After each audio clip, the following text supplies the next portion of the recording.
The Dorberts had two choices: leave Florida for a termination elsewhere or take the pregnancy to full term. Even though it's legal to leave Florida to get an abortion, the Dorberts said they were scared they'd get arrested. So Deborah stayed pregnant. I continue to feel this baby move and knowing that I'm going to give birth and watch my child pass. Her mental health suffered. I really started having issues with depression and anxiety and just not wanting to get up out of bed. As Kaiden grew more and more attached to his little sibling. He continued to see my belly grow, and he continued to fill my belly, to feel the baby moved. And he kept getting excited that he was going to have a sibling. The baby, a boy they named Milo, was born in March, and as the doctors predicted, his life was short. As Deborah held Milo in her arms, he gasped for breath and died in about an hour and a half. Deborah doesn't want to get pregnant again. I couldn't go through another trauma like this with pregnancy. Another example of the way that our conservative politicians across the country are showing their grace and mercy towards their constituents.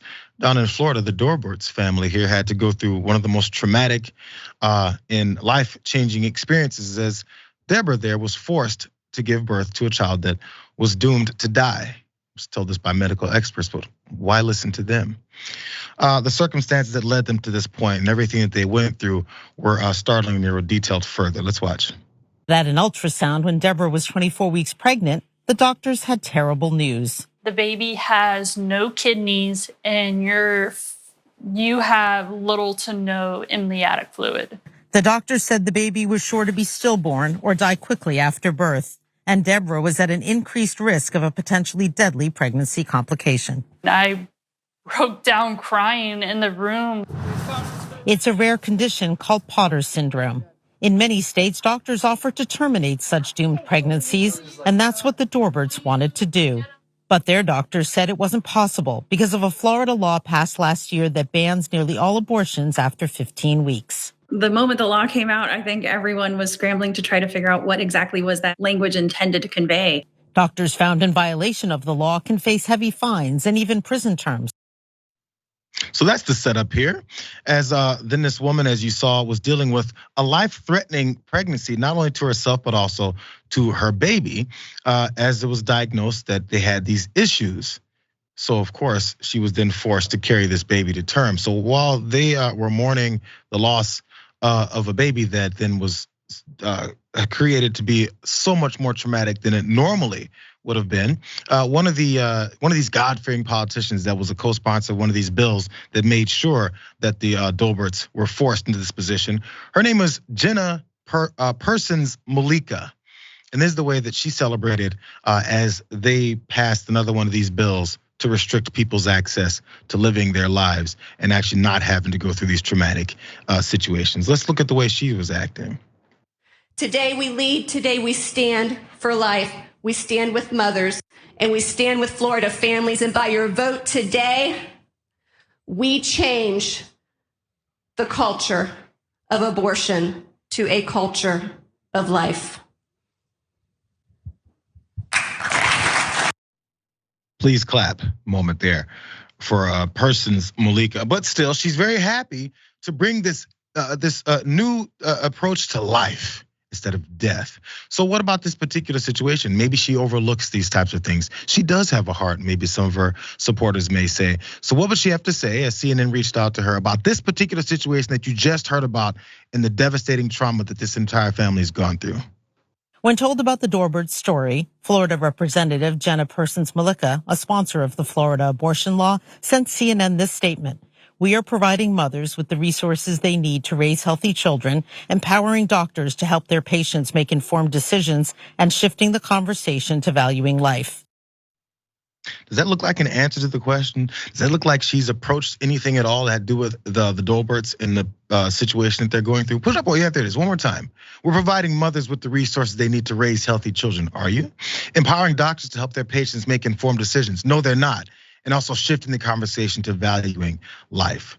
The baby that I believe they named Milo died in Deborah's arms just over an hour after he was delivered, after she was forced to deliver him, gasping for air, blue, and never really opened his eyes. It's an image that's gonna be burned in her mind and the rest of their family's minds for the rest of their lives, and making the situation that much worse because they want control and they want to force you into their belief systems, which is based off of whatever it is that they were taught.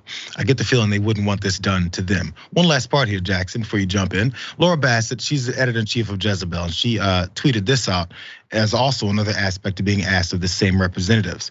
She asked, State Rep Angie Nixon, who's a Democrat and a black woman, asked the sponsor of the 6-week ban, that's that same Jenna Parsons-Mulika, as you saw her, she's white, if she was concerned that the bill would worsen health disparities for black women. And Persons-Mulika said, hell no. Black people, who are they? They're not worth anything in this country, especially black women. Oh my God, pregnant black women? What we're trying to do is talk about white babies. Well, again, the Dorberts are white. She doesn't care about them either. Well, I can't speak for her, and I'm not going to, but I think it's important to realize it's rather astounding how many women have gotten abortions and will never tell anybody about it. And that's important to keep in mind because a lot of the people supporting these bills, maybe they were one of them. But also, interestingly enough, pretty much the only Republican opposition that you see to these are typically from women. Perhaps because some of them have gotten it, or they just understand that this is just many steps too far. But the important thing is that the reversal of Roe v. Wade was one of the biggest political mistakes of modern times. The Republican Party's biggest enemy is themselves, and their biggest mistake was reversing Roe v. Wade. They didn't, like Rep. Nancy Mace, she's been on the news, and a variety of other Republicans have been in the news saying, we need to find a middle ground. Roe v. Wade was the middle ground, and it happened half a century ago. There wasn't a need to do any type of looking backwards research, or we've been known this. But that's why there was no red wave in 2022. It wasn't because, Republicans are just so tired of Donald Trump. It's because state after state is going about passing these abortion bans. Ron DeSantis, who just signed for the 6-week abortion ban, that's not going to help him moving forward. Nebraska and South Carolina, they just voted down abortion bans, but the governor of Nebraska, he was so disappointed that the 6-week ban didn't pass, and they're going to give it another go, despite the fact that all the polling suggests that this is a losing strategy, which is what we close with, is that the Republican Party is only going to continue to become more authoritarian. Because they're not just going to hit a 180. For one thing, process and procedure takes a long time with law and litigation. But also, human beings really don't work that way. This is what their organization does. And they're going to keep down this path. And the only way they can continue to win elections is if they get more authoritarian. So that's just what we're dealing with. 100%. You got to take away people's rights. If people aren't voting for you, you have to make sure they can't vote at all. And we've seen that happening for decades. That's definitely nothing new. They've just found new ways to do it, different ways to implement these strategies. Because every day that passes, you see more and more how much they actually despise this country and the people that they say they represent. They're just there for the power, the money, and the control. Let's keep it real.